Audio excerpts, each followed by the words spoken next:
¿Sí? Bueno. Buenas noches a todos.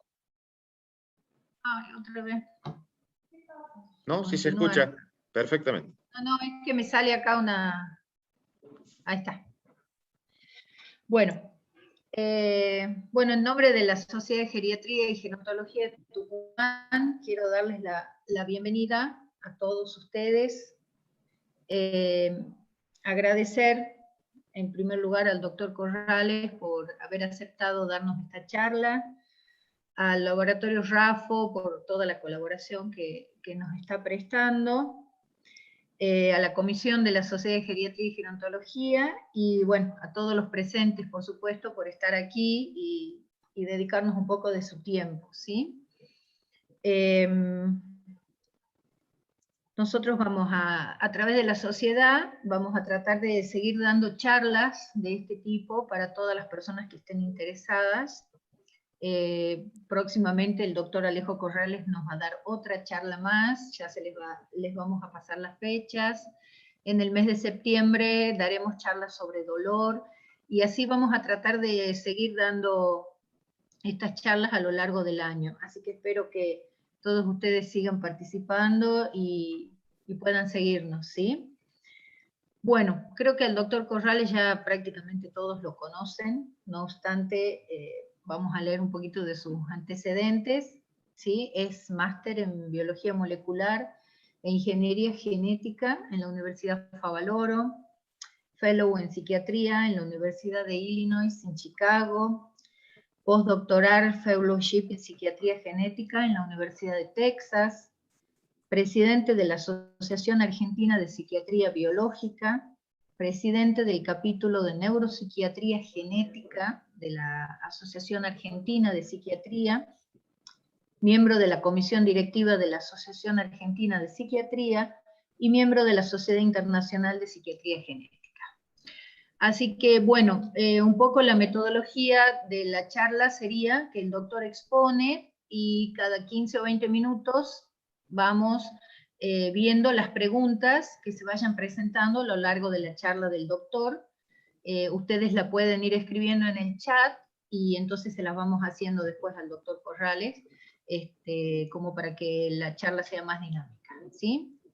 Así que, bueno, doctor, buenas noches, muchísimas gracias y lo dejo a usted para que pueda exponer.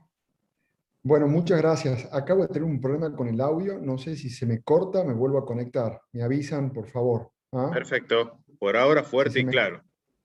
Fuerte y ¿Se claro. escucha bien? Bueno. Sí, perfectamente. Bueno, a ver si... Ahí está. Bueno, de lo que vamos a hablar ahora, primero muchas gracias a todos por estar acá hoy a esta hora y gracias al laboratorio RAFO por auspiciar este evento para hablar sobre trastornos del estado de ánimo en general y trastornos del estado de ánimo en el adulto mayor. Sí que es el tema que nos convoca ahora. Como hablábamos con Mariela, cuando ustedes quieran cortar o hacer algún tipo de pregunta, intervención o algún tipo de aporte, estaría bueno ir haciéndolo. Creo que lo van a hacer por el chat o por algo por el estilo, así para que vayamos viendo.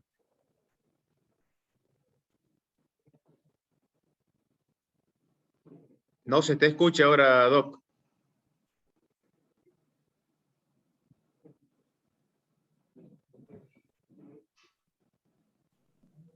No.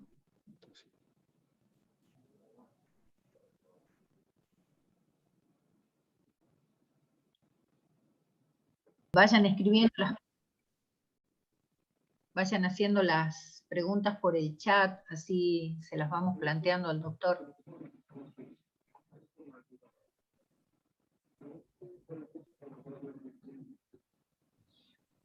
Ahí volvió.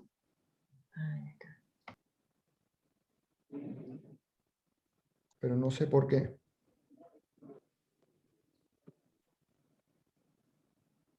Ya podés compartir pantalla Sí, si lo deseas. Sí. Ahora lo comparto un segundo.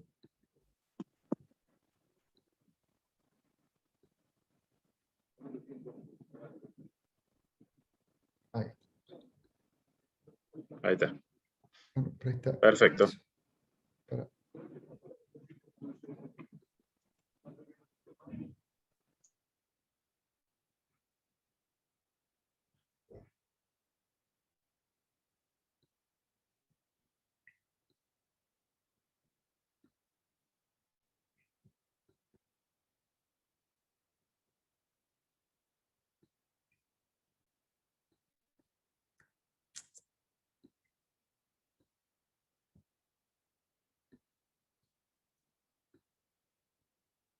Bueno, a ver, esperemos que se pueda.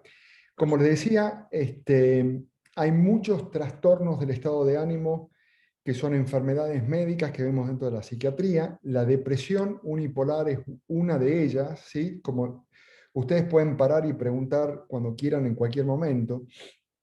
Existen, como yo le decía, muchos trastornos del estado de ánimo, la depresión unipolar, pero también existe y es muy frecuente la depresión bipolar. Estos gráficos es para que ustedes tengan idea más o menos cómo se cicla, ¿sí? O cuáles son los ciclos tanto de la depresión unipolar como de la depresión bipolar. A cortar. Se ha vuelto a cortar. Sí se lo escucha, doctor, ahora, ¿no? Ah, ¿se me escucha? Sí, sí, sí. Fue un segundo nada más que se cortó. A ver. Acá me pide una clave.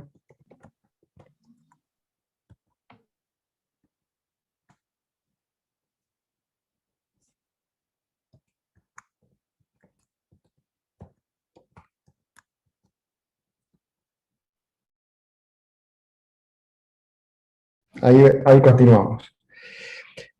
La depresión mayor, como todos los trastornos del estado de ánimo y los trastornos de ansiedad, son absolutamente frecuentes en la medicina en general. Esto es muy importante tenerlo en cuenta porque la mayoría de las consultas que uno tiene en el consultorio y que muchos psiquiatras y que muchos médicos que hacen medicina en general lo ven. Aproximadamente entre el 12 al 20% de la población puede presentar algún trastorno del estado de ánimo con o sin trastorno de ansiedad. En general, los trastornos del estado de ánimo, la depresión mayor, es más frecuente en mujeres, pero esto va a ir cambiando y lo vamos a ver más adelante en la depresión del adulto mayor.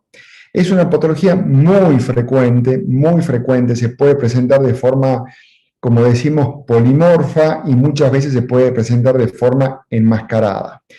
Si bien la presentación de la depresión mayor es antes de los 30 años, la depresión mayor puede presentarse también en los niños y en los jóvenes y también, y es muy frecuente, en el adulto mayor después de los 50 o 55 años, ¿sí?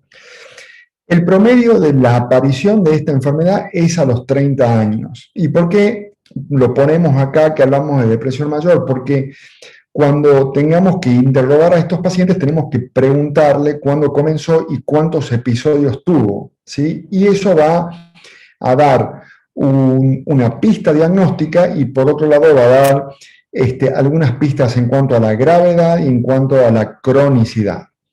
Generalmente la depresión mayor está relacionada con episodios detonantes, pero a medida que va pasando el tiempo, la depresión puede presentarse sin factores medioambientales desencadenantes. Y como yo les decía anteriormente, que se presenta a los 30 años, es necesario saber que es una enfermedad recurrente, que a pesar de los tratamientos también los pacientes recaen con síntomas depresivos, aunque hayan hecho un tratamiento en tiempo y forma. Entonces, estos datos clínicos que uno tiene que tener en cuenta cuando evalúa un paciente depresivo son importantes para poder llevar un diagnóstico. Vale decir, es muy posible que los pacientes con depresión que uno vea en la etapa tardía de la vida han presentado antecedentes depresivos anteriormente y no es raro que recaigan porque tienen una alta tasa de recaída incluso a pesar de los tratamientos. Si bien en esta enfermedad en la edad adulta por ahí no está tan relacionado con eventos estresantes, tenemos que saber que en etapas tempranas los eventos estresantes o las experiencias adversas cuando las personas son niños o al principio de la edad adulta tienen que ver. Fíjense, esto es un cuadro donde se mide la cantidad de experiencias adversas infantiles y la probabilidad de desarrollar algún tipo de enfermedades metabólicas, depresión mayor, tener algún marcador inflamatorio o cualquier tipo de enfermedad. Cuanto mayor eventos estresantes tengamos en la niñez, más probabilidades hay que tengamos de enfermar. A ver si pasaba, ahí está. Existe un efecto, un fenómeno que es interesante tenerlo en cuenta, que se llama el kindling, que es como el de la epilepsia, ¿sí? Que a medida que vamos teniendo mayores episodios y necesitamos mayor cantidad de estímulos, a medida que mayores episodios tenemos, menos estímulos externos necesitamos para desarrollar la depresión. Es lo que yo les decía, que al principio está más relacionada con eventos estresantes medioambientales, y a medida que va avanzando la enfermedad se presenta casi sin ningún, diríamos casi sin ningún, o son menos relacionadas con efectos estresantes medioambientales. El curso, sí, tenemos que saber que esta es una enfermedad crónica, que hay que identificarla de manera temprana y tratarla, que el 30% de los pacientes continúan con síntomas residuales a pesar de un tratamiento en tiempo y forma, con dosis adecuadas, con evaluaciones adecuadas, y que el 14 al 30% persisten los síntomas a pesar del tratamiento, y a esto le vamos a llamar depresión crónica. El pronóstico lo vamos a hacer en base a la cantidad de episodios depresivos, ¿sí? La probabilidad de que uno tenga un segundo episodio depresivo es entre el 50 o el 60%, un tercer episodio depresivo después de un segundo episodio depresivo es el 75%, y así sucesivamente. Vale decir que esto me va a dar la pauta de cuánto debo continuar el tratamiento en un paciente que ha tenido un episodio depresivo mayor. ¿Sí? Si el paciente ha tenido 2 o 3 episodios depresivos, yo le tengo que recomendar que no discontinúe la depresión, el tratamiento antidepresivo, porque la probabilidad de que aparezca un nuevo trastorno depresivo es bastante alta. Estamos hablando de una depresión crónica que tiende a la reaparición o a la reagudización. Y está relacionada con un montón de enfermedades. Ustedes saben que así como el fumar y el sedentarismo y el aumento del colesterol está relacionada con el infarto agudo de miocardio, la depresión también es un factor de riesgo como esos para el infarto agudo de miocardio, al igual que para la diabetes, para tumores, ¿sí? La depresión está relacionada con la aparición de algunas neoplasias, y sabemos que una persona depresiva no debe entrar al quirófano porque tiene mucho más riesgo de tener algún tipo de complicación en la cirugía o en la recuperación postquirúrgica. Y un dato muy importante es saber que el 15% de estos pacientes se suicida.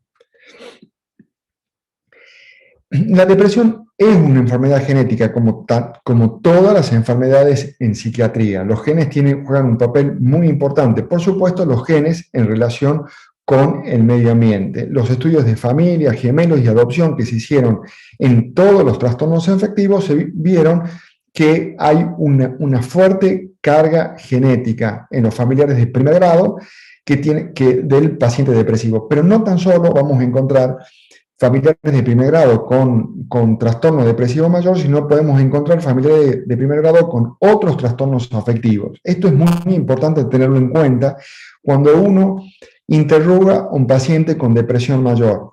¿Por qué? Porque si el paciente con depresión mayor me dice, yo tengo un familiar de primer grado con antecedentes de trastorno bipolar, el tratamiento cambia radicalmente. Uno de los principales predictores clínicos, o mejor dicho, acá no sería clínico, pero predictor que surge en la anamnesis de un trastorno bipolar es haber tenido un familiar de primer grado con trastorno bipolar. Y sabemos que no todos los pacientes con trastorno bipolar se van a beneficiar con la toma de un antidepresivo, y muchas veces, si no está bien medicada esa depresión bipolar, puede empeorar el cuadro. Por lo tanto, es muy importante tener en cuenta que esta es una enfermedad en los cuales los genes intervienen en un 50, un 60%, un 40%, dependiendo del estudio que uno quiera leer, pero que el factor genético es muy importante a la hora de tomar una decisión terapéutica, farmacoterapéutica en este caso. Estos son todos los genes que han sido relacionados con la enfermedad depresiva, fundamentalmente el gen del transportador de serotonina. El gen del transportador de serotonina ha sido hace mucho tiempo ligado con la depresión. Ustedes saben que uno de los tratamientos más importantes que tenemos en depresión es a través de los inhibidores selectivos de la recaptura de serotonina.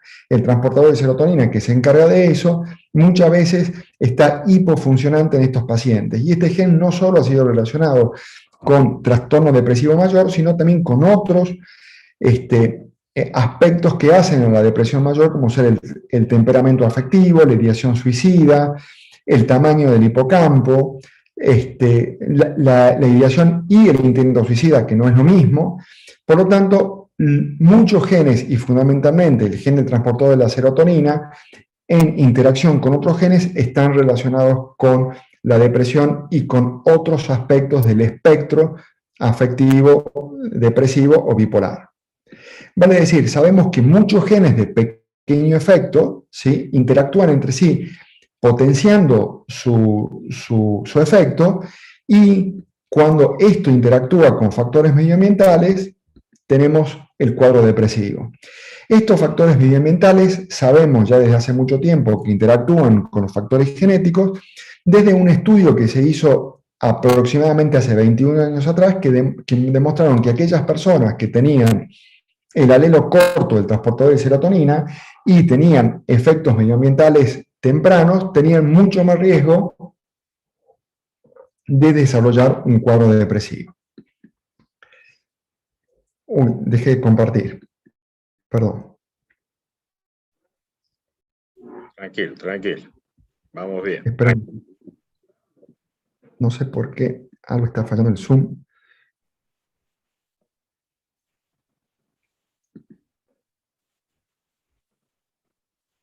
A ver si ahí aparece.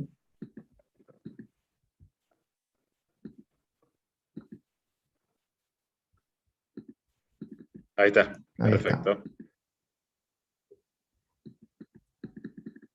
Se volvió para atrás, pero bueno.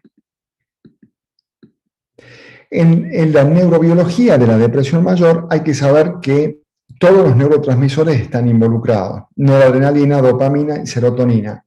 Esta diapositiva por ahí es un poco vieja, pero si ustedes ven, cada uno de los neurotransmisores está relacionado.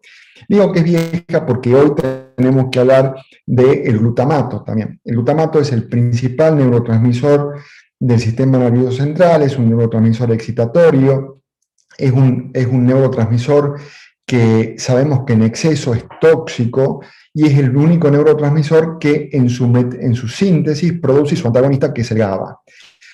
Y es un neurotransmisor absolutamente interesante y en los cuales los nuevos targets farmacológicos en depresión mayor están orientados. Pero básicamente hay muchos neurotransmisores implicados que están afectados: la noradrenalina, que está relacionado con el interés y la energía; la dopamina con el ímpetu y el placer; y la serotonina con la impulsividad. Y así sus mezclas hasta el estado de ánimo, hasta disminución del estado de ánimo, la emoción y la función cognitiva. Y por supuesto, las estructuras cerebrales. Ustedes saben que en psiquiatría no vamos a encontrar una estructura específica neuroanatómica afectada como podemos hacerlo en neurología, sino sabemos que son enfermedades donde las conexiones están alteradas. En general, en casi toda la psiquiatría. Si bien se pueden ver neuroimágenes específicas, cuando encontramos un buen neuroimagenólogo que mida el hipocampo, que mida la corteza cerebral, o muchas veces que mida el volumen total del cerebro, que eso estamos, la verdad, los psiquiatras cada vez más ansiosos, porque en general los neuroimagenólogos, cuando no ven nada que no sea muy llamativo, o un aumento, por ejemplo, de los surcos corticales o de los ventrículos cerebrales, generalmente no nos informan nada. pero sí estamos viendo, por ejemplo, en COVID, en algunos pacientes donde hay una disminución del volumen del cerebro, que no sabemos si estaba previa o posterior, pero que lo estamos viendo con más detalle en aquellos pacientes que han tenido un COVID grave con internación en terapia intensiva. Esto no es patognomónico, pero sí está descrito en la literatura y lo estamos pidiendo porque vemos alteraciones cognitivas post-COVID cada vez más, en COVID leves y moderados también. Pero ¿qué les quiero decir? En depresión hay muchas áreas del cerebro que están involucradas y que están descritas y que son estadísticamente significativas, como son el hipocampo, la amígdala, la corteza prefrontal, por supuesto, todo lo que esté afectado a la voluntad y el ímpetu, está afectada la corteza prefrontal y sus interacciones con las estructuras subcorticales. Entonces, ¿qué podemos ver? Que hay una disminución del volumen del hipocampo, que hay una disminución del volumen del hipocampo en depresiones no tratadas, y también a nivel neuropatológico, que yo les voy a mostrar, hay una disminución del número y del tamaño de la arborización dendrítica en estos pacientes. Fíjense, este estudio es muy interesante, ya tiene sus años, pero se sigue poniendo como un estudio bisagra, donde hay una disminución del tamaño del hipocampo en mujeres que no habían recibido tratamiento con antidepresivos comparadas con aquellas mujeres que sí habían recibido tratamiento con antidepresivos. ¿Qué le quiero decir con esto? Tratar la depresión es muy importante porque sabemos que el tratar la depresión, el hacer ejercicio o en aquellas depresiones graves, la electroconvulsivoterapia produce y aumenta los factores neurotróficos. Y esto va a hacer que el cerebro esté mucho más tónico y la depresión todo lo contrario. Fíjense, esto es una microradiografía de un paciente que se suicidó con 32 años con trastorno depresivo, donde ustedes pueden ver la diferencia en las células de la corteza cerebral de uno y del control. Esto está reflejado en esta micrografía, ustedes pueden ver una disminución de las conexiones de la arborización dendrítica, y acá está mucho más medido, hay menos cantidad de sinapsis, menos cantidad de dendritas en el número y en el tamaño. Bueno, ¿cuál es una de las cosas que uno tiene que tener en cuenta cuando ve en psiquiatría depresión mayor o trastornos del estado de ánimo? Muchos de los pacientes no van a cumplir criterios para trastorno depresivo mayor, pero sí van a tener una tristeza, ¿sí? Y entre la tristeza normal y la tristeza patológica del trastorno depresivo mayor podemos decir que hay una gama. Pero hay que diferenciar lo que es la tristeza normal de lo que es la tristeza patológica, como de lo que es una angustia normal, de lo que es una angustia patológica, de lo que sí, lo patológico generalmente llega a tener una repercusión social, familiar y laboral muy importante. ¿Qué es la tristeza normal? La tristeza normal siempre hay un motivo que nos pone triste, una mala noticia, ¿sí? Un factor estresante laboral, ¿sí? Una frustración por falta de logros, pero en la tristeza patológica por ahí no existe una presencia de un motivo. Cuando nosotros vemos esto, que es raro ver en el sentido de que uno siempre puede detectar un problema, pero hay gente que nos dice, cuando vemos muchos pacientes, y nosotros que vemos por ahí pacientes graves o que han pasado por muchos tratamientos antidepresivos, nos dicen, a mí me va en la vida bien, a mí yo no tengo problema de familia, no tengo problema de dinero. Por supuesto, todo el mundo tiene algún tipo de problema, pero mucha gente puede detectar que incluso los problemas que tiene no son tan importantes como para tener esa tristeza patológica, ¿sí? Esa tristeza invalidante, esa tristeza que llena todos los aspectos de la vida y que los paraliza. Mucha gente nos dice, yo no tengo ningún problema y me siento triste, con ganas de llorar todos los días, sin ganas, sin ánimo, sin esperanza de la vida, y todo lo que veo es negro. Esto lo vemos muy frecuentemente y por ahí uno tiene que tratar de preguntarlo. ¿No crees que esto que vos sentís es demasiado intenso? Se lo puede ver con facilidad. el tiempo de aparición después del evento traumático es casi inmediato. En cambio, en la tristeza patológica, por ahí uno puede ver que ha pasado un tiempo desde el evento traumático, si es que existe, y la aparición de la tristeza. La duración, en general, con la tristeza patológica es adecuada o limitada al evento traumático, pero en la tristeza patológica es desproporcionada y puede durar mucho, al igual que la intensidad.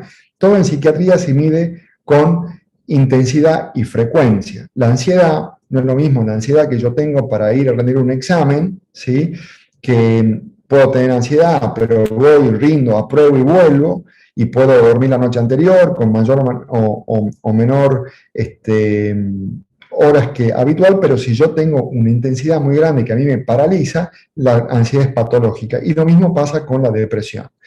El rendimiento en la tristeza normal en general no afecta significativamente, pero en la tristeza patológica sí está muy afectado. Los pacientes piden licencia laboral casualmente cuando hay una tristeza patológica. Es muy difícil, es muy invalidante poder hacer cosas cuando uno tiene tristeza patológica. Es como pedirle a alguien que tenga un esguince de tobillo que juegue al fútbol o alguien que tiene un esguince de muñeca que juega al tenis. Es exactamente lo mismo. Lo que pasa que muchas veces en las lesiones traumatológicas o en otro tipo de lesiones de medicina la podemos ver, palpar o inspeccionar. En cambio, en la tristeza y en las enfermedades psiquiátricas, esto es poco demostrable a nivel físico, ¿sí? ¿Se entiende? No es que no sea una enfermedad física, pero sí es poco demostrable. Reactividad ante los estímulos externos, generalmente la tristeza normal está intacta, en la tristeza patológica está disminuida. Esto quiere decir que por ahí en la tristeza normal uno puede hacer algo por alguien, ¿sí?, o llevar una actividad para lograr un objetivo, porque si no pago la luz me van a cortar, pero en la tristeza patológica esta reactividad ante un estímulo externo generalmente está ausente. La evidencia de sentimiento está intacta y muchas veces en la tristeza patológica la viveza de sentimiento está ausente porque está dominada por la tristeza patológica, ¿sí? Vale decir, no puedo compartir un sentimiento con alguien de alegría o de tristeza porque es más fuerte de lo que yo estoy sintiendo. El tipo de experiencia generalmente es conocida psicológicamente en la tristeza normal y en la tristeza patológica es muy imprecisa y cuantitativamente es distinta. Por eso no hay que medicalizar mucho la tristeza, hay que evaluarla y tratar de cuantificarla y saber que la depresión es una enfermedad y la tristeza está más relacionada con sentimientos. Si vamos a la depresión, a los síntomas generales que podemos encontrar en la depresión, sabemos que tenemos síntomas emocionales y otros síntomas, no tan solo es tristeza. El paciente que está depresivo puede estar ansioso y puede tener síntomas somáticos.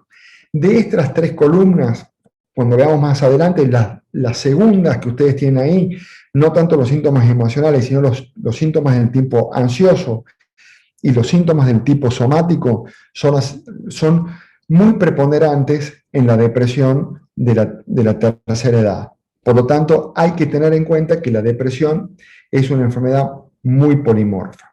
¿Alguna pregunta hasta ahora o duda que quieran consultar? Pueden preguntar acá por el mismo Zoom o por el chat, como ustedes gusten.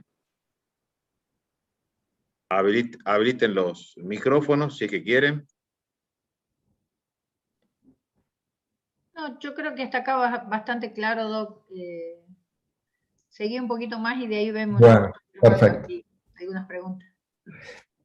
La depresión, para que tengamos en cuenta, es una enfermedad que aparte de estas tres líneas sintomáticas, uno tiene que sentarse y evaluar muchas esferas de la semiología psicopatológica, ¿sí? No quedarse únicamente con la tristeza. Uno de los síntomas más presentes en la depresión es la anedonia, que es esta incapacidad para experimentar placer, que la verdad que uno lo puede explicar como explica un dolor de cabeza, porque son síntomas bastante profundos y que el paciente lo relata muy claramente cuando uno se lo pregunta. Pero también puede haber angustia y ansiedad. Casi todos los trastornos depresivos pueden venir con trastornos de angustia y ansiedad, como así también los trastornos de ansiedad o de angustia generalmente tienen síntomas satélites depresivos. De hecho, si ustedes se fijan, el tratamiento es muy similar, digamos, se usan los mismos fármacos que apuntan a los mismos mecanismos de acción. La irritabilidad es algo muy importante también en los cuadros afectivos de los dos polos. La irritabilidad está presente. La apatía, la disforia, ¿sí? Como este humor displacentero, esta irritabilidad con depresión, que es los síntomas de disforia. Las alteraciones del pensamiento, el paciente piensa mucho más lento, ¿sí? Tiene dificultad para pensar y concentrarse, estamos ya hablando sobre una esfera cognitiva importante. Los pensamientos de autoculpa, de autorreproche, la desvalorización, las ideas de muerte y de suicidio, las alteraciones del ascenso percepción y el pensamiento delirante que obedecen a las depresiones psicóticas, que son las depresiones más graves, y que cuando se presentan estos síntomas en la tercera edad hay que investigarlo, hay que detenerse e investigarlo en profundidad, y las alteraciones cognitivas, ¿sí? Ustedes saben que los pacientes depresivos tienen una gran sintomatología cognitiva, tienen alteraciones de la memoria, tienen alteraciones de la atención y de la capacidad de aprendizaje. Por supuesto, síntomas somáticos, que estos son síntomas muy presentes en la depresión de la tercera edad y que muchas veces los pacientes consultan porque tienen síntomas somáticos y lo que están teniendo es una depresión. Y los síntomas conductuales, el llanto, la alteración de la actividad psicosocial, la disminución del rendimiento, el aislamiento, las ideas suicidas, y menos frecuentes, pero no en la tercera edad, el rechazo a la comida y a beber, ¿sí? Muchas veces vemos que los pacientes de tercera edad están deprimidos, pero también están deshidratados y también están hiponutridos. Hay muchos tipos de depresión y esto es muy importante que lo tengamos en cuenta.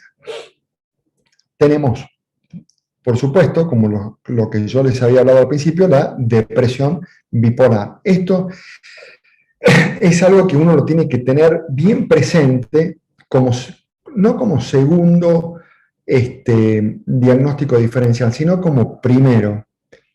Los médicos tenemos que saber que antes de diagnosticar una depresión monopolar, tenemos que descartar primero una depresión bipolar. Se piensa que de 1/3 a 2/3 de los pacientes con trastorno depresivo mayor tienen una depresión bipolar. Muchas veces no lo podemos diagnosticar. Vemos muchos pacientes con depresión unipolar recurrente que después de mucho tiempo hacen un cuadro maníaco, hipomaníaco o mixto. Por lo tanto, hay que tener en cuenta y tratar de detectar algunos cuadros que no son tan puros monopolares, sino tienen esa cuestión de depresión mixta. Aceleración del pensamiento y depresión. Hiperactividad y depresión. No son cuadros claramente maníacos o depresivos, sino son cuadros mixtos. ¿Y por qué hay que tener en cuenta esto? Porque el abordaje farmacológico es bastante distinto. Después tenemos otro tipo de depresiones, vamos a hablar en cuanto a frecuencia, la distimia, que es la depresión leve y crónica, ¿sí? Estos cuadros que no llegan a tener todos los criterios diagnósticos de depresión mayor, pero que sí causan una disfunción durante mucho tiempo y que no ha sido diagnosticada. Llamamos distimia a esta depresión leve y crónica. La depresión estacional, que está muy relacionado tanto con el invierno como con el verano. Esto se da mucho en los países donde generalmente hay poca luz y que necesitan que el tratamiento muchas veces se ayuda con luminoterapia, y hay gente que viviendo en en ciudades como la de nosotros, que, bueno, Tucumán no sé si tiene 4 estaciones, creo que tiene 2, el corto invierno y el verano cruel, pero en general en nuestro país, que tenemos 4 estaciones, hay gente que se deprime más en verano o en invierno fundamentalmente. La depresión atípica, que son pacientes que duermen más, o son pacientes que comen más, a diferencia de insomnio y falta de apetito, y que tienen lo que se llama parálisis plúmbica, ¿sí? Que son pacientes que le pesan mucho las piernas, sienten mucha pesadez. Es un tipo de depresión menos frecuente, pero que también puede presentarse. Y la más grave, que es la depresión psicótica, que es aquellos pacientes que tienen depresión con delirios y alucinaciones, y uno tiene que diagnosticar si son síntomas psicóticos congruentes o incongruentes con el estado de ánimo. Hay que tener mucho cuidado con esta depresión porque es muy difícil de tratar. Vamos a pasarla porque esta hablamos todo recién, no nos vamos a quedar. Y ahora vamos a pasar directamente a lo que nos incumbe. ¿Tiene alguna pregunta hasta acá? ¿Sugerencia, comentario? Bueno, a la depresión del adulto mayor. Este es el primer estudio de Eurodep, que han participado muchos países de Europa, y si bien establece una frecuencia muy dispar entre 8,8 hasta el 23%, sabemos que la depresión en el adulto mayor es muy frecuente, y si vamos a poblaciones específicas, que son los pacientes hospitalizados, los institucionalizados, la frecuencia, la proporción aumenta bastante, como ustedes podrán ver acá en esta diapositiva, ¿sí? La epidemiología, hay algunas cuestiones distintas. Por ejemplo, si bien la depresión, como yo le decía hace un rato, es más frecuente en mujeres que en varones, en la depresión del adulto mayor esto es como que se va invirtiendo, ¿sí? Y hay una proporcionalidad un poco más igual en estos pacientes. Hay mayor asociación con divorcio, con separación o en los viudos o viudas. En niveles socioeconómicos por ahí es más bajo. Más bajo estamos hablando, estos son más estudios europeos, donde el impacto económico es mayor, digamos, donde baja el ingreso económico. No bajo como lo tenemos catalogado acá donde hay una catástrofe, digamos, a nivel económico, pero se habla de nivel más bajo aquellos pacientes que tienen este cambio en cuanto al ingreso económico, donde hay menos apoyo social, ¿sí? Va a haber mayor cantidad de depresión, y en el adulto mayor sabemos que esto ocurre, que siempre tienen siempre puede ir acompañado de acontecimientos vitales adversos, y los problemas de salud. Otros problemas de salud médicos distintos a los problemas médicos que la depresión,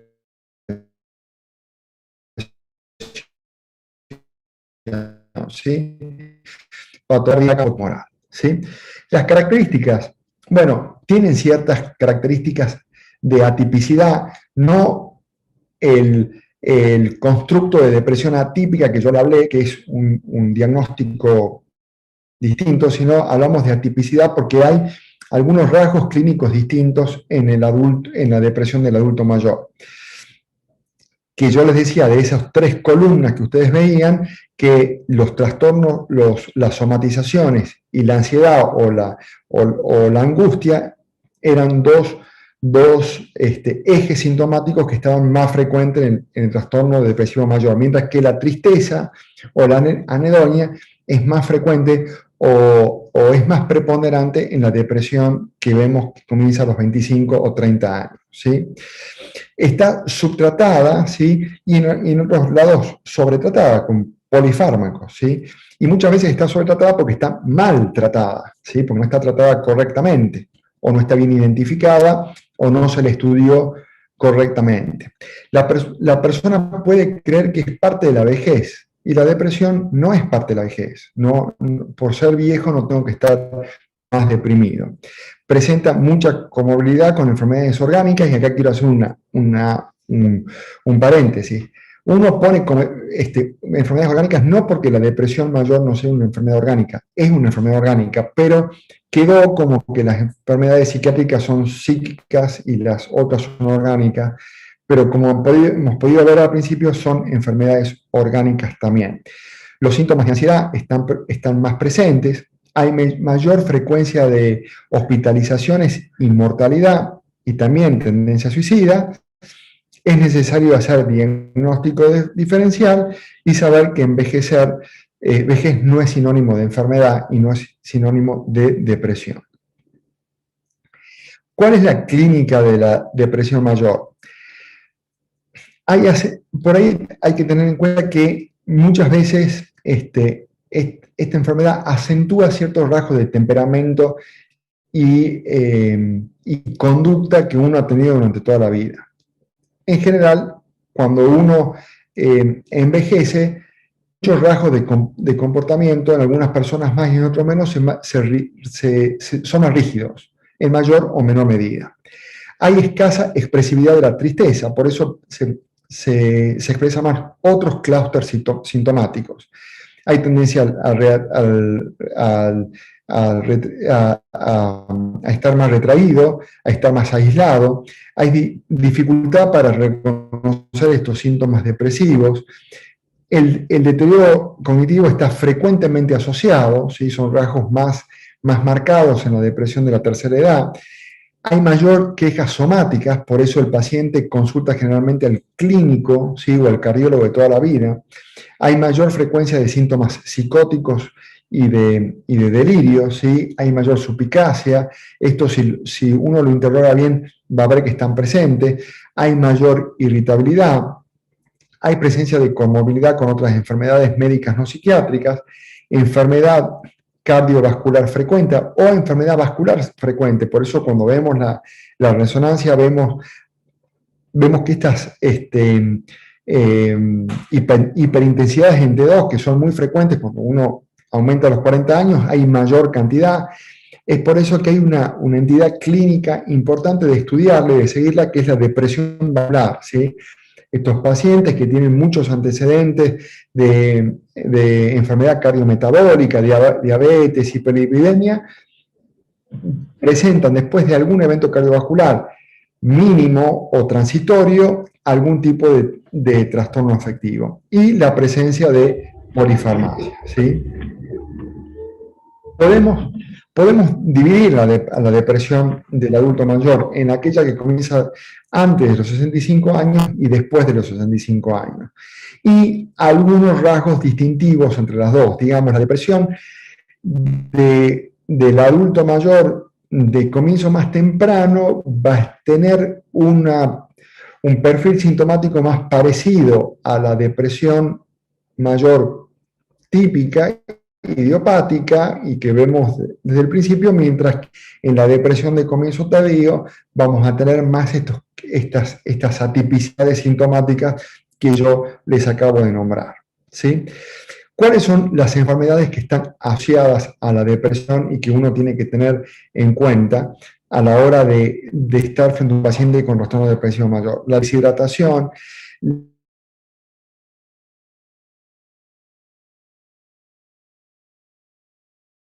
las alteraciones del cardiismo. Los psiquiatras siempre ante un episodio depresivo mayor de primera vez, uno siempre pide un laboratorio con un perfil tiroideo, porque muchas veces son cuadros que están relacionados con una disfunción tiroidea, la diabetes mellitus, la enfermedad de Addison, los déficits vitamínicos. Yo siempre sugiero pedir vitamina B12, ácido fólico y vitamina D en los pacientes, y muchas veces también en los pacientes, si bien no es el tema, pero en los trastornos cognitivos y en todos los trastornos afectivos, las infecciones, la insuficiencia cardíaca, el infarto agudo del miocardio. Esto es importante tenerlo en cuenta. La interfase corazón-cerebro se ha hablado en los últimos 15, 20 años muchísimo, y sabemos muchísimos de esta relación. Sin duda, fíjense que hay una relación entre la serotonina plaquetaria y el mecanismo de acción de los inhibidores selectivos de la recaptura de serotonina. El colon irritable está muy relacionado con la depresión, la incontinencia urinaria, las demencias, los infartos cerebrales y la enfermedad de Parkinson. Casi todas las enfermedades neurológicas y fundamentalmente las neurodegenerativas están relacionadas con depresión. Yo les diría que hace un 80% de las enfermedades neurodegenerativas tienen cuadros afectivos, incluso que no es neurodegenerativa, pero la epilepsia, ¿sí? Son cuadros que están muy relacionados con los trastornos afectivos. Y también saber que algunos fármacos están relacionados con la depresión. La digoxina, las tiazidas, el propanolol, la amantina, bueno, numerosos. Y acá no está, pero las estatinas también están relacionadas con depresión. El interferón también está relacionado con depresión. Hay que tener algo en cuenta. Fíjense que al principio yo les mostraba a ustedes una diapositiva en cuanto los factores estresantes estaban relacionados con la depresión mayor, alteración del sistema inflamatorio. Hoy sabemos, y tenemos mucha evidencia de eso, que los factores inflamatorios o la inflamación están muy relacionados con las enfermedades psiquiátricas.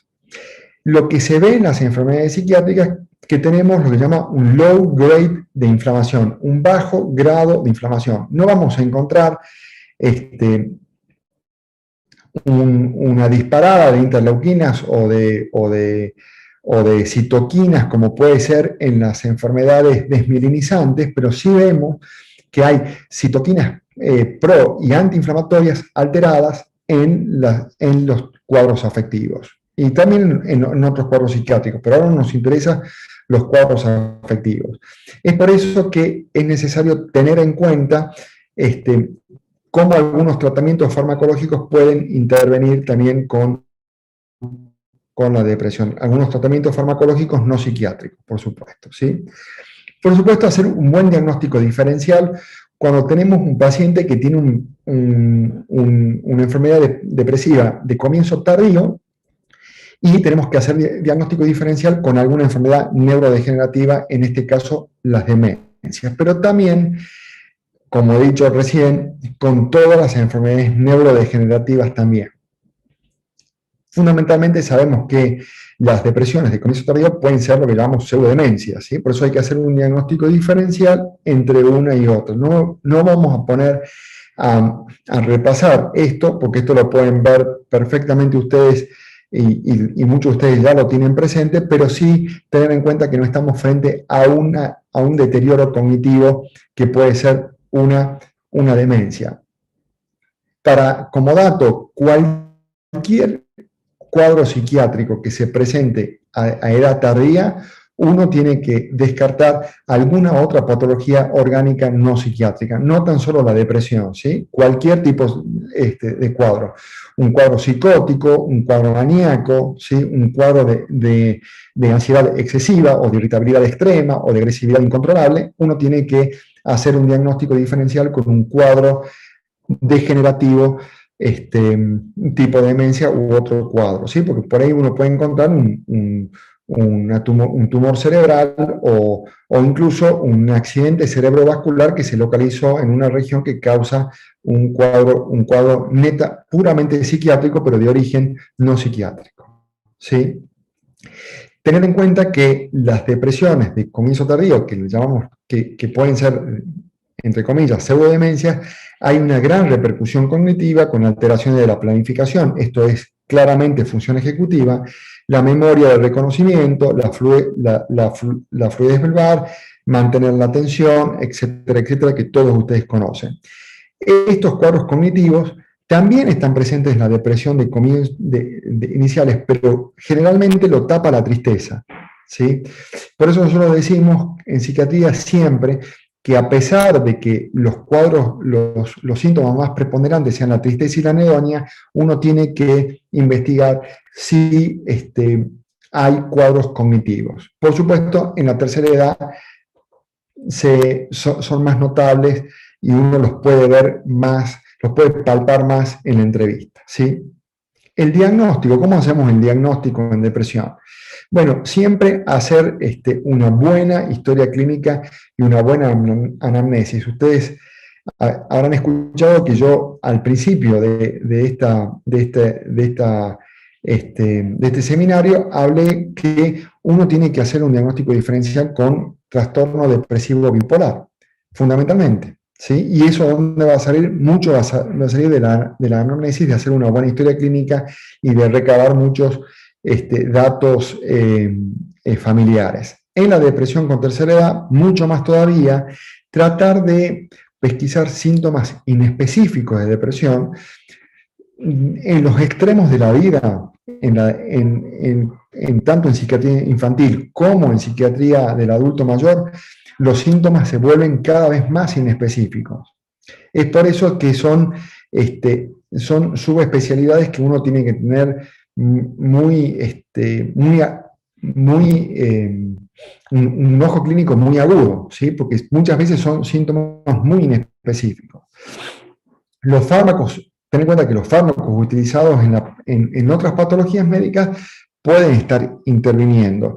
Y esto lo vemos mucho cuando pacientes vienen de cardiólogos o de reumatólogos o de otras especialidades que empezaron con cuadros depresivos y son debidos a esos fármacos. Para ello, como yo decía, es fundamental la historia clínica que incluya factores medioambientales, los factores desencadenantes, historia farmacológica, respuesta o no respuesta a otros fármacos anteriores. Miren, en psiquiatría, que es la única especialidad de la clínica médica que es puramente clínica, ¿sí? Muchas veces nosotros, gracias a la respuesta o no de fármacos anteriores, indicamos un fármaco en un episodio actual. Si el paciente me dijo que no respondió a tal o cual fármaco, yo no lo voy a volver a intentar. Pero si me dijo que respondió a este fármaco, yo voy a volver a intentar con ese fármaco porque tiene muchas chances de volver a responder. No tenemos hasta ahora, como tienen los infectores, de hacer un antibiograma. Hay que tener mucha atención en el consumo de sustancias, ¿sí? Fundamentalmente en alcohol y de sustancias y de psicofármacos, ¿sí? Que pueden estar causando algún tipo de inhibición psicomotora, ¿sí? La exploración psicopatológica es fundamental, hay que ver todas las variaciones del humor, entender que existen los cuadros mixtos, y esto por ahí a los médicos generalistas no se les habla mucho, pero es importante que ya empiecen a tener en cuenta que estos cuadros muchas veces son mixtos, no son tan puros, ¿sí? Y que uno puede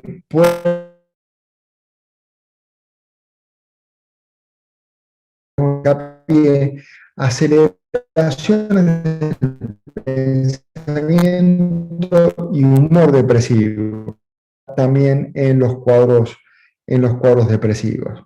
Desde ya la exploración cognitiva y ver cuál es la repercusión cognitiva de un paciente que comenzó con depresión, y por supuesto las pruebas complementarias como las que yo les había hablado, e incluir las vitaminas, que muchas veces no le incluimos o no nos autoriza la obra social, ¿sí? Porque creen que solamente con recontar el número de glóbulos rojos es suficiente, ¿sí? No nos vamos a meter mucho en esto, pero si ustedes después lo ven, esto es bien técnico, pero uno tiene que tener en cuenta qué es respuesta, qué es remisión, qué es recuperación, qué es recaída y qué es recurrencia, cuando uno trata un episodio depresivo. Y más que todo para plantearse estrategias farmacológicas, ¿sí? Cuándo tengo que aumentar el antidepresivo, cuándo tengo que cambiar o cuándo tengo que combinar o potenciar ese antidepresivo, ¿sí? Y saber que una etapa aguda puede durar entre 4 a 12 semanas, la etapa en tratamiento, ¿no?, de continuación entre 4 y 9 meses, y etapa de mantenimiento durante mucho tiempo. En un paciente, uno tiene que saber cuántos episodios depresivos tuvo anteriormente, porque eso me va a dar el riesgo de recaídas, como yo le había dado, si tiene 2, 3 o 5. ¿Cuál han sido la severidad de esos episodios depresivos y la edad del paciente? Porque muchas veces las depresiones de comienzo tardío son las que, aunque sean un solo episodio, tienen mucha probabilidad de recaer, ¿sí? ¿Qué les quiero decir? Que yo en un paciente depresivo monopolar que comenzó a los 25 años puedo decir, bueno, puedo dar entre 6 y 12 meses un antidepresivo y discontinuarlo, pero quizá en un paciente adulto mayor voy a pensarlo varias veces si lo voy a discontinuar o no. Bueno, esto es muy importante tenerlo en cuenta, que uno tiene que dar indicaciones bien claras y precisas. Yo esto por ahí a ustedes no se los voy a contar porque ustedes están más relacionados con estos pacientes. Si hay fallas cognitivas, tener un responsable. Miren, en la depresión del adulto común, no del adulto mayor, les cuesta atender y entender el esquema farmacológico muchas veces, mucho más en un adulto mayor y que están polimedicados porque reciben medicaciones de otro tipo. Retirar fármacos vencidos y que no se usen. Ustedes saben muy bien que los pacientes vienen con la bolsita, con lo que tomó el mes pasado, con lo que le indicó el primer médico hace 3 o 4 años, que están vencidos y muchas veces causan confusión. Muchas veces uno le regala medicamentos que también tienen colores de cajas iguales y esto es bastante complicado. Reevaluar la medicación periódicamente. ¿Esto qué quiere decir? No dejarlos en piloto automático, ¿sí? Hay muchos síntomas adversos que pueden causarse con el consumo crónico en algunos pacientes y que uno tiene que evaluarlo a cada momento. Controles periódicos de laboratorios. El paciente debe conocer sus medicamentos. Muchas veces cuando tiene que pedir la receta no se acuerda de cuál era la dosificación que estaba tomando. Y cuando va a otro médico, porque no está el médico tratante, debe conocer eso y debe tenerlo por lo menos anotado, llevarlo escrito. Conocer los efectos adversos, tomar la medicación en horarios y en dosis indicadas. La cronofarmacología es muy importante, aunque no se crea, pero tomar un medicamento a una cierta hora es mucho más beneficioso que tomarlo a cualquier hora, y consultar al médico por las dudas cuando tenga algún tipo de inquietud y no actuar autónomamente en algunos casos, ¿sí? Hay que tener en cuenta siempre que en la depresión existe un periodo de latencia de comenzar los síntomas, de comenzar la respuesta terapéutica. Los antidepresivos en general tienen un periodo de latencia de 2 semanas. En general en psiquiatría tenemos la ley de los 14 días, ¿sí? En general en psiquiatría uno evalúa los 14 días en casi todos los pacientes. Por supuesto, no estamos hablando de pacientes con patologías que requieren una urgencia con internación o depresiones muy agudas con intento de suicidio o cuadros psicóticos, sino en el paciente aquel que uno lo ve ambulatoriamente por consultorio y que sabe que a los 14 días es la línea en la cual uno va a evaluar qué tipo de estrategia va a hacer, de potenciación, de aumento de dosis, de cambio de medicación por falta de respuesta o por aparición de síntomas adversos. Pero uno tiene que saber que en el adulto mayor ese tiempo de latencia puede ser un poco más extendida, ¿sí? Y que los tratamientos por ahí tienen que ser un poco más prolongados, que es lo que yo le decía anteriormente, que por ahí un tratamiento en un joven yo puedo suspenderlo y en otro voy a tratar de darlo un poco más prolongado.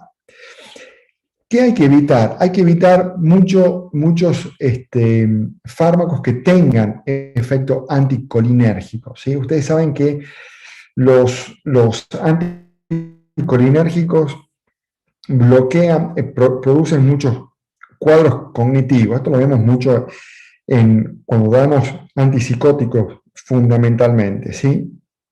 Se pueden aprovechar las capacidades sedativas de algunos antidepresivos para evitar, por ejemplo, benzodiazepinas u otros hipnóticos. La trazodona en eso es bastante bueno como para tenerlo en cuenta.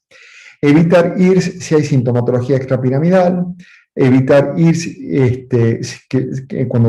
o tener en cuenta cuando uno da teofilina o digoxina o alguno de estos fármacos, los IRS pueden disminuir la necesidad de los anticoagulantes. Esto es algo que uno tiene que tenerlo en cuenta porque si bien es mínimo, ¿sí? Uno tiene que decirle al paciente, mire, vaya a hablar con su hematólogo para que cuando controle RIN y todo el laboratorio de coagulación puede ajustar la dosis del anticoagulante porque los antidepresivos tienen un efecto anticoagulante.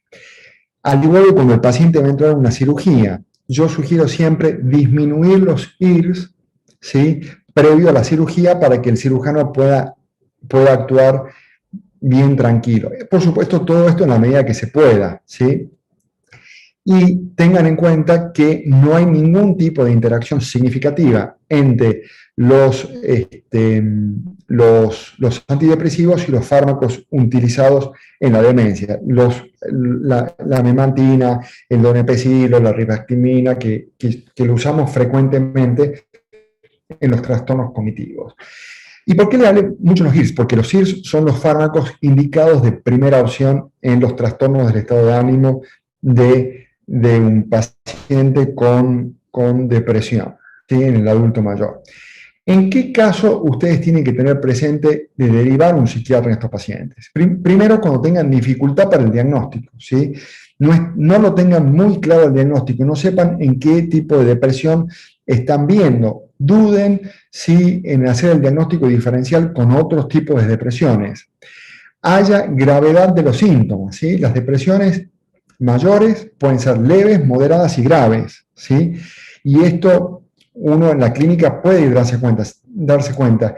Depresiones con muchos intentos de suicidios, depresiones con una involución, con una afectación importante, o depresiones involutivas, son depresiones graves, ¿sí? O aquellos pacientes que le dicen que le dieron muchos antidepresivos, que han recibido terapia electroconvulsiva o otro tipo de terapéutica biológica no farmacológica.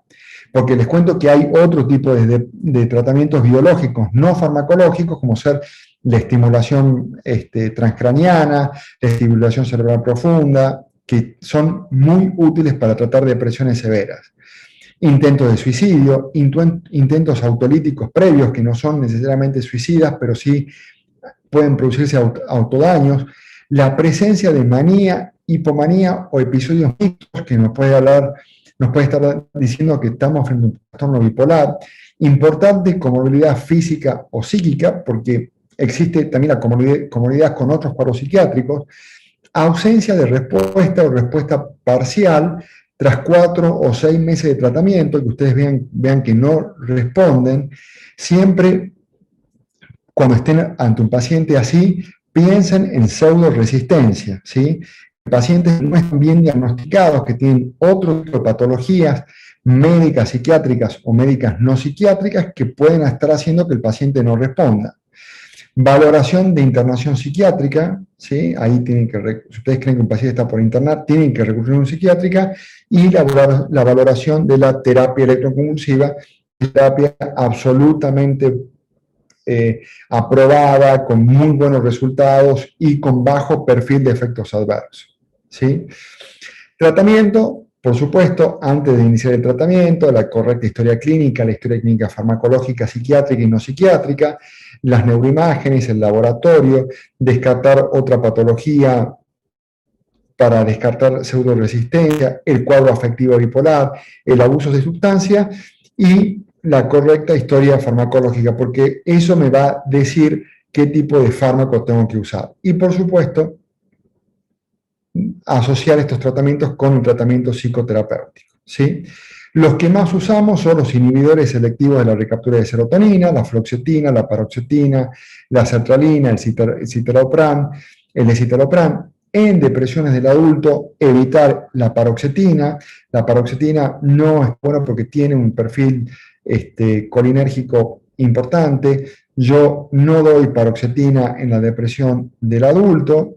Los duales son una alternativa, la venlafaxina. Hay que tener cuidado porque en los pacientes con patologías cardiovasculares no sería lo más indicado, pero se puede dar venlafaxina, desvenlafaxina, que son los inhibidores selectivos de la recaptura de noradrenalina y de serotonina, ¿sí? Pero los que más se dan son los IRS, la sertralina, el citalopram.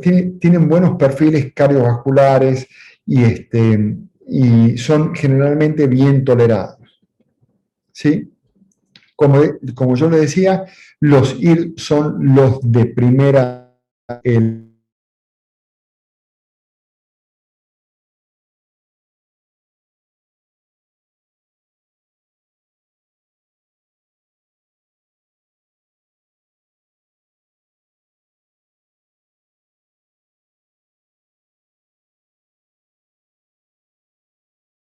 Lógicas, ¿sí? Porque son pacientes polimedicados.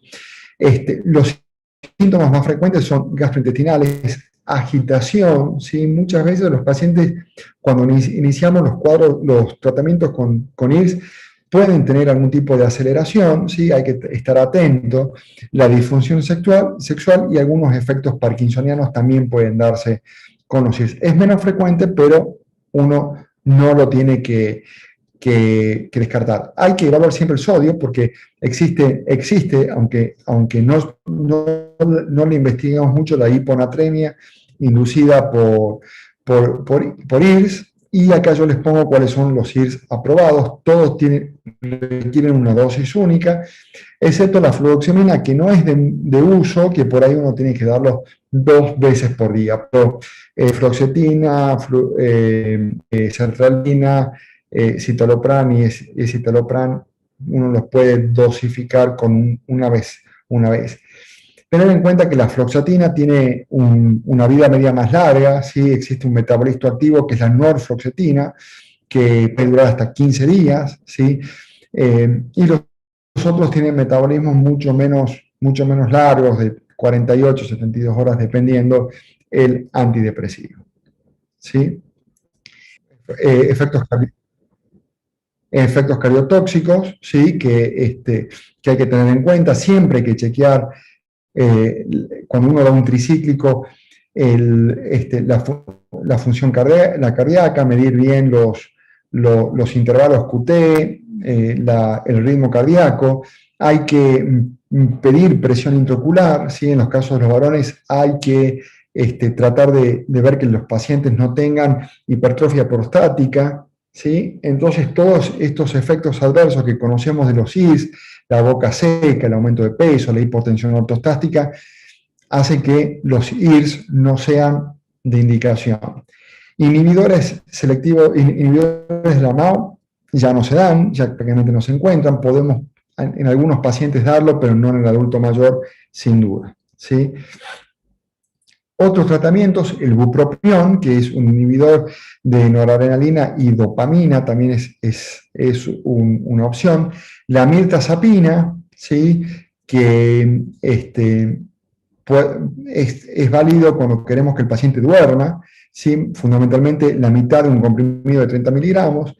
La agomelatina, que es un antidepresivo nuevo, que la verdad que no tiene mucho efecto, en mi experiencia por lo menos, ¿no?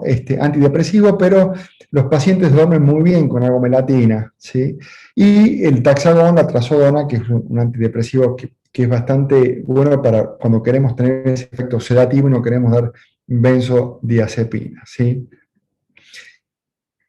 Sabemos que muchas veces tenemos que potenciar a los pacientes con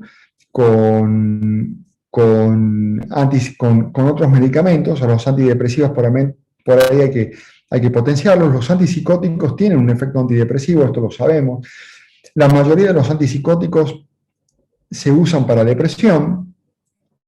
Tenemos la quetiapina, la lurasidona, el aripiprazol, el brexiprazol, la cariprazina. Sabemos que tiene un efecto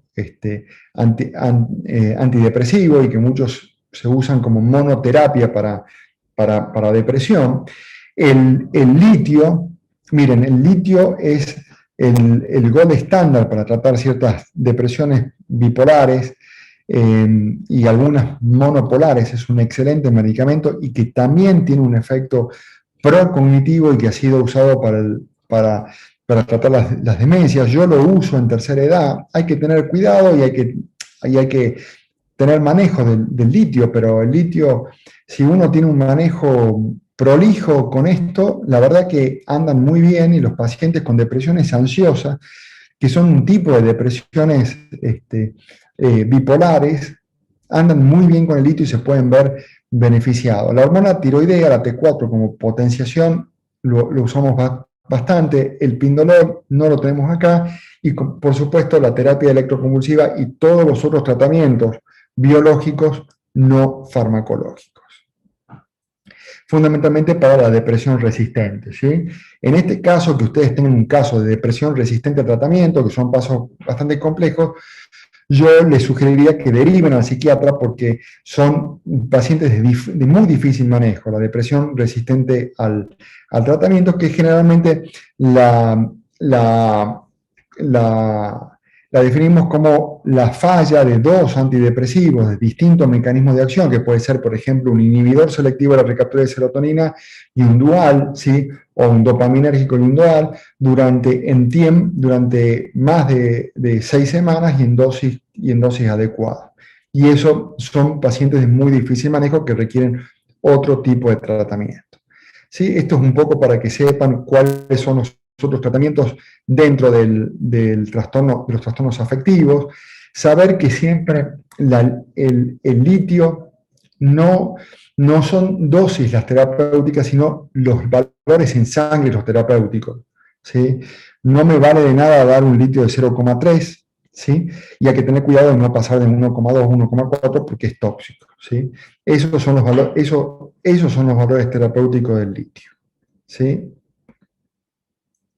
Bueno, y el suicidio, que es algo muy importante a tener en cuenta, yo siempre digo que el suicidio hace que la psiquiatría sea una enfermedad, una especialidad muy, muy compleja.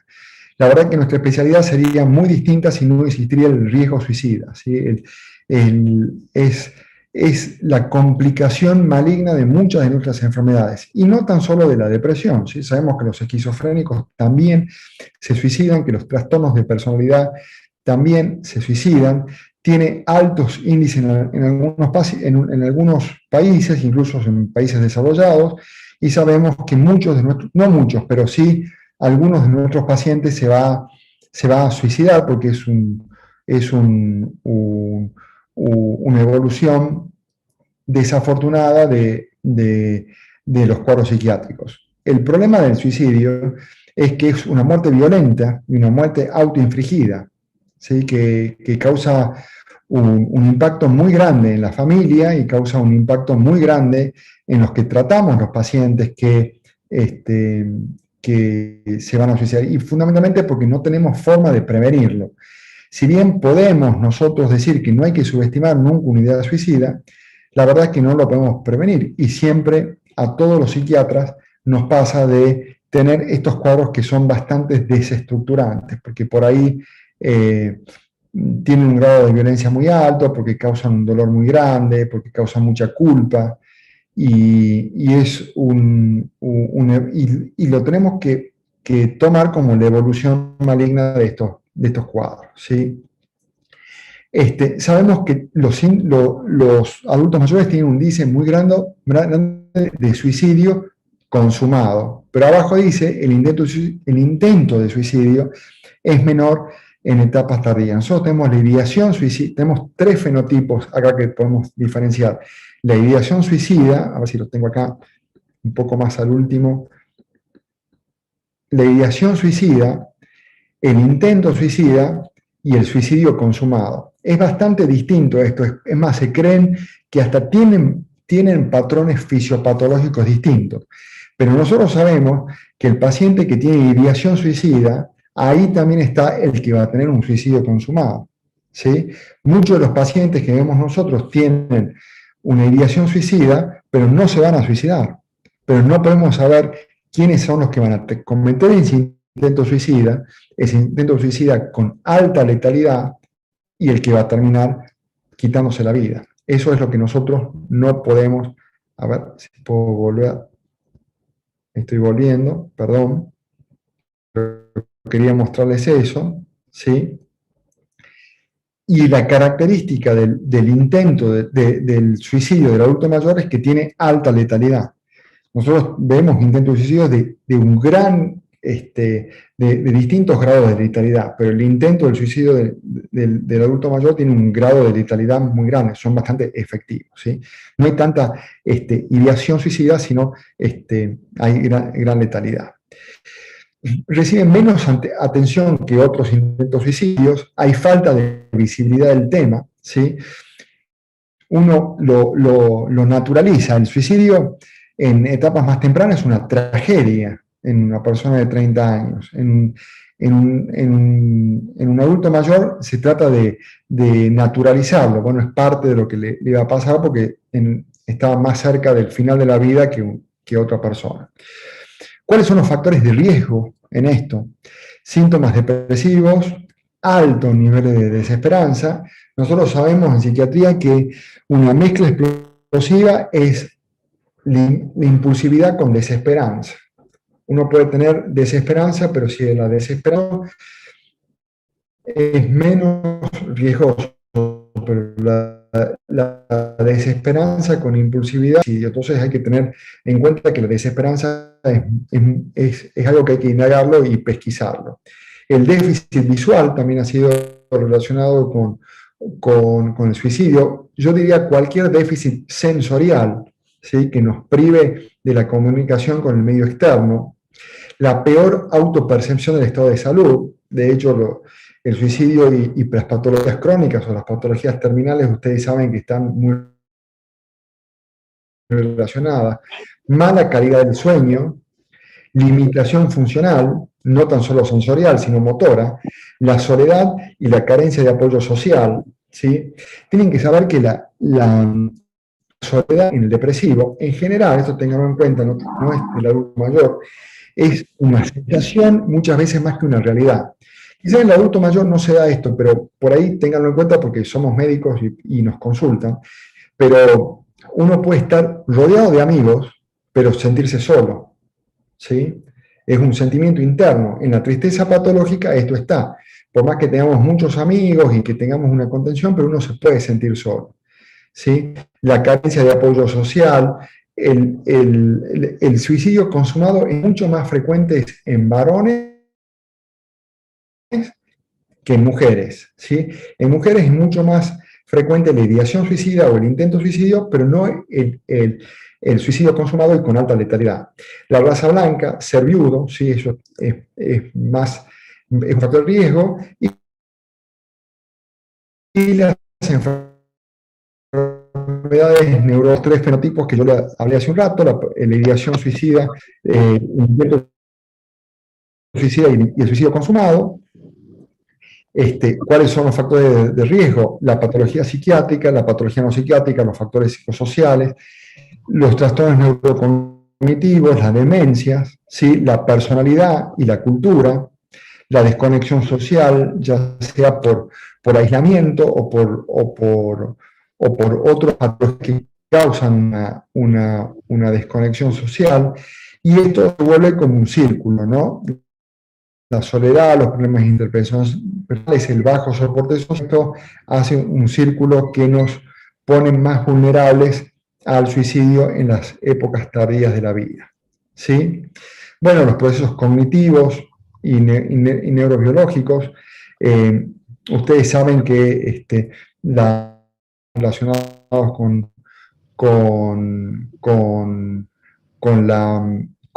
el suicidio, y lo que hablábamos anteriormente es mayor impulsividad y la desesperanza. Todo es una mezcla que puede ser muy explosiva. Tienen que tener en cuenta la historia clínica de más tempranas de la vida.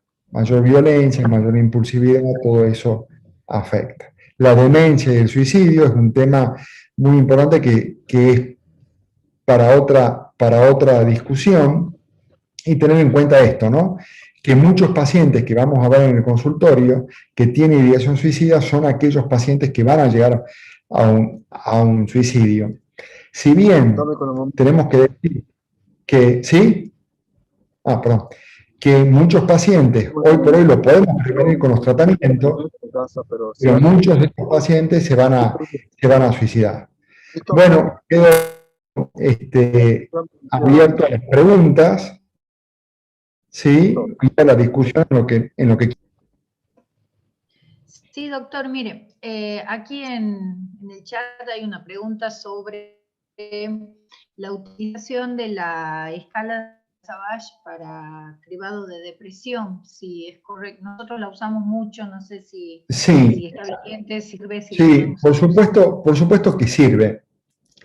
Pero sí, yo creo que ahí no nombré, pero en las historias clínicas siempre es bueno tener escalas, pero saber que las escalas no son diagnósticas.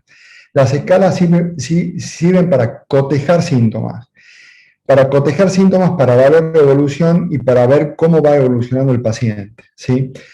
Cotejar síntomas que me van a ayudar a detectar los síntomas también al principio, pero el diagnóstico lo hacemos siempre con la cuestión clínica y sirven, todas las escalas que usen sirven para detectar síntomas. Hay muchas escalas que ustedes deben usar y muy específicas para la depresión de tercera edad, porque muchas escalas que usamos para la depresión común no van a pesquisar los síntomas más importantes de la depresión para la tercera edad. Pero sí, claro que sirve. Bien, acá hay otra pregunta, en realidad dice trastornos cognitivos por la medicación psiquiátrica. ¿Cuáles drogas son más implicadas en este caso?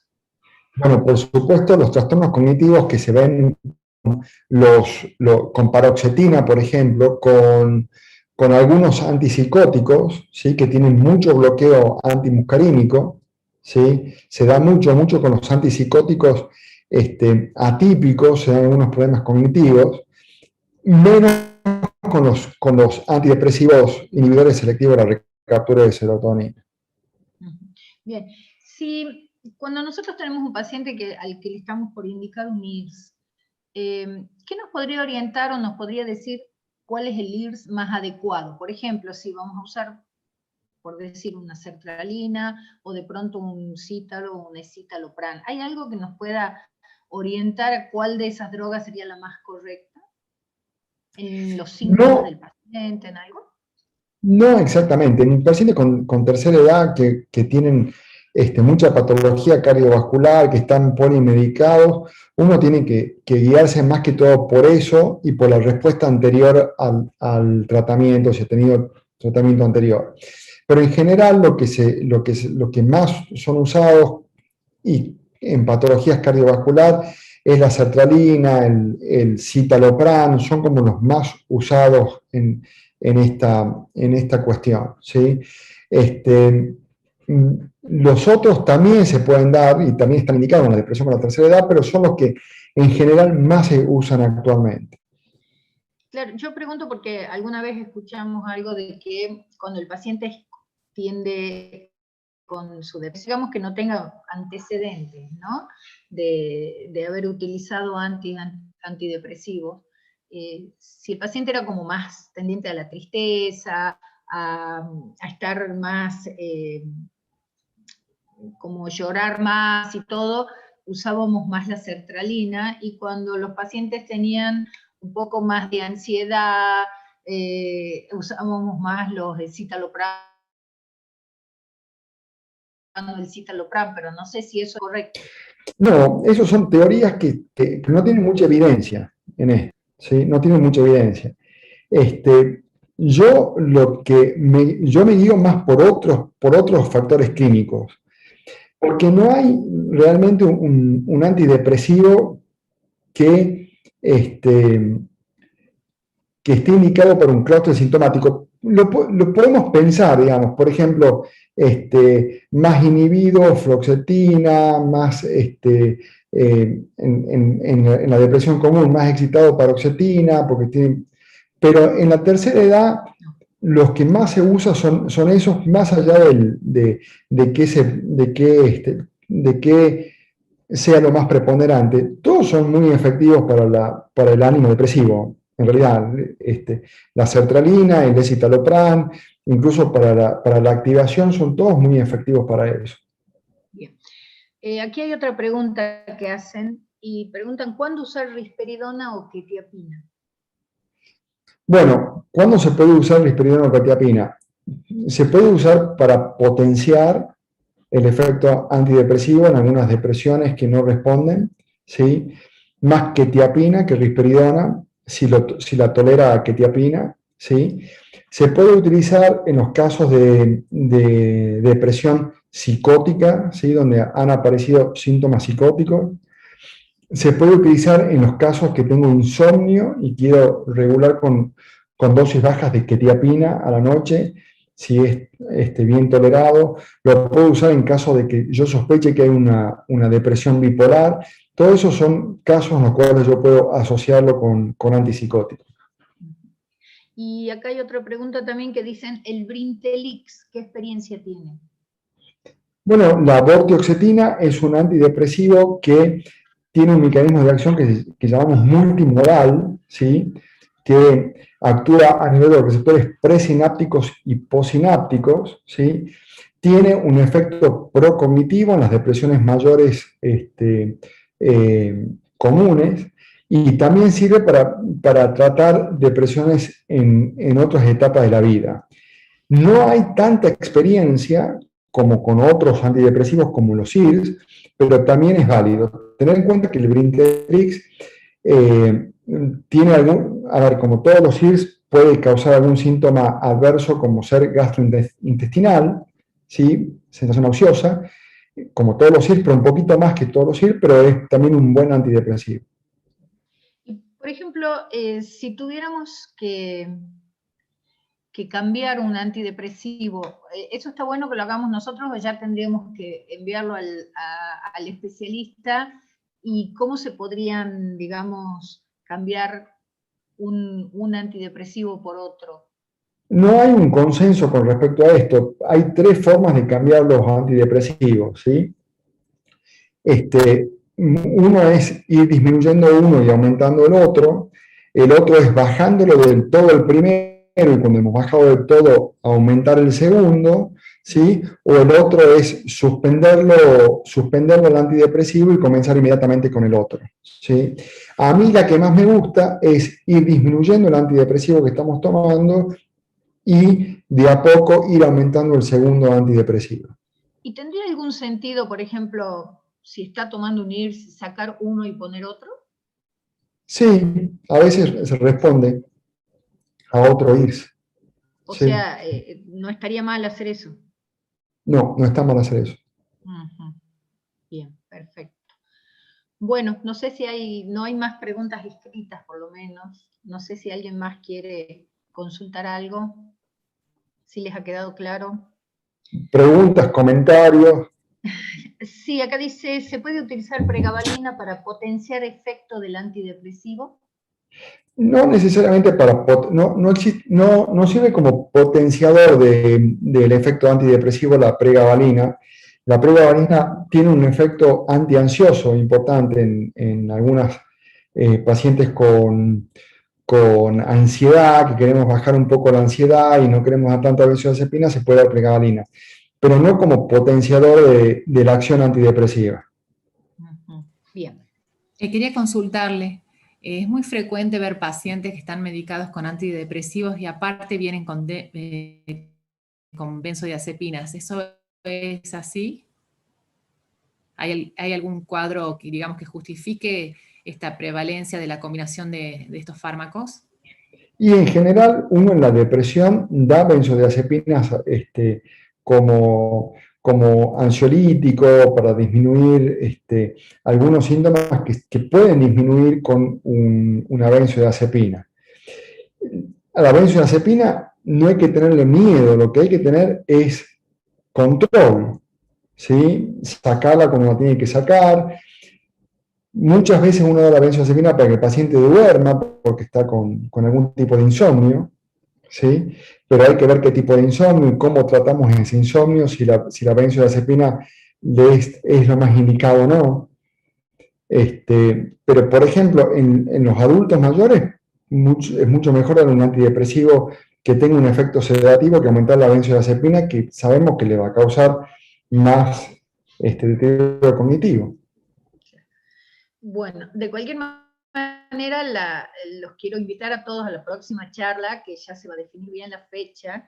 en donde vamos a hablar un poquito del uso de las benzodiazepinas y de los antipsicóticos en pacientes con demencia, y qué es lo que vamos a poder poner, qué se puede asociar y qué no, pero me parece, doctor, que ese quedaría para la siguiente charla, que es muy importante, ¿no? El uso de quetiapina, con benzodiazepina, con todo esto. Así que sería para el 25 no de hay más agosto. Preguntas. Para el 25. No, estábamos hablando con el doctor que posiblemente no sea el 25 exactamente, bien, posiblemente perfecto. sea el 23 o el 26. Sí, Bueno. Estábamos tratando de acomodar la fecha con el doctor, pero seguramente es en esa semana, lo que no va, lo que cambiaría sería el día miércoles nada más. Que no sería un miércoles por esa vez. Va a ser esa Así que, semana. bueno, agradecerle, doctor, realmente, bueno, acá todos están elogiando su charla, todos están diciendo que ha sido excelente la disertación, creo que ha sido muy interesante, que hemos podido evacuar muchísimas dudas. Por ahí si queda algo lo podemos charlar después cuando veamos el tema de trastornos conductuales en el paciente con deterioro cognitivo, que es la próxima charla, que también va a tener su relación con esto. Y, sí, bueno, lo que necesiten, cuenten conmigo, no hay ningún problema. Claro. A ver, acá hay otra preguntita más, a ver si tenemos 2 minutos. ¿Cuál es la mejor droga para el insomnio en adultos mayores con depresión? Bueno, algún antidepresivo que tenga algún efecto sedativo, sin duda. Sin duda. ¿Usted utiliza los inductores del sueño? ¿Le dan buenos A veces, en algunos pacientes. Pero cuando viene el adulto mayor por primera vez y consulta, a mí me gusta no usar inductores del sueño ni benzodiazepina. ¿Sí? No es, ¿qué mensaje quiero dar? No es que no nunca esto, porque uno no sabe qué es lo que uno tiende a usar. Bueno, sí, el trazodone es un fármaco que yo uso frecuentemente para tratar insomnio del adulto mayor, ¿sí? En dosis de 50, a veces 100 miligramos, dependiendo del paciente. Otro fármaco que es bastante bueno también es la quetiapina en dosis bajas para tratar el insomnio en general del adulto mayor y otro tipo de pacientes, ¿sí? Sirve muchísimo, y no nos olvidemos que la quetiapina también tiene un efecto a baja dosis antidepresivo. O sea que uno siempre tiene que pensar en todas las alternativas terapéuticas que uno tiene. Bien. Bueno, muy bien, muchísimas gracias, doctor. Realmente hermosa la charla, todos acá lo están elogiando por el chat. Muchísimas gracias, Matías, y al laboratorio por habernos permitido esto. Y bueno, y a todos los que han estado presentes, los invitamos para que sigan estando en los próximos encuentros que está organizando la Sociedad de Geriatría y Gerontología de Tucumán. Así que muchísimas gracias. Gracias a vos por la confianza. Muchas gracias a ustedes por estar también, y a la Sociedad de Gerontología y al Laboratorio RAF. Muchísimas gracias. Buenas noches a todos. Buenas noches. Hasta luego.